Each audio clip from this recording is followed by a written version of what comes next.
बिस्मिल्लाहिर्रहमानिर्रहीम। अस्सलाम वालेकुम नाजरीन। आज हम आपके लिए लेकर आए हैं बहुत ही आसान सादा अबकरी अमल। ये अमल जो हम आपको बताने जा रहे हैं ये शेखुल वज़ाइफ का बताया हुआ अमल है। अमल कुछ इस तरह से है, बेपरवाह शरीक हयात सिर्फ आपके गुन गाए।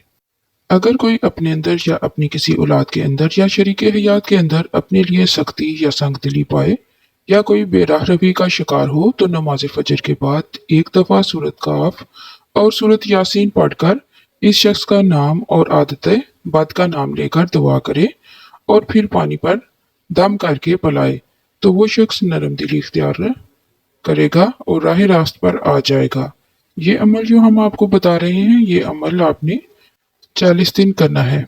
किसी को राह रास्त पर लाने के लिए और किसी के सख्त दिल को नरम करने के लिए, संगदिली को खत्म करने के लिए ये एक लाजवाब अमल है। इस अमल को खुद भी करें और सदका जारिया की नीयत से ज़्यादा से ज़्यादा इस वीडियो को लाइक और शेयर करें ताकि हर कोई इस अमल से फ़ायदा हासिल कर सके। जज़ाकल्लाह।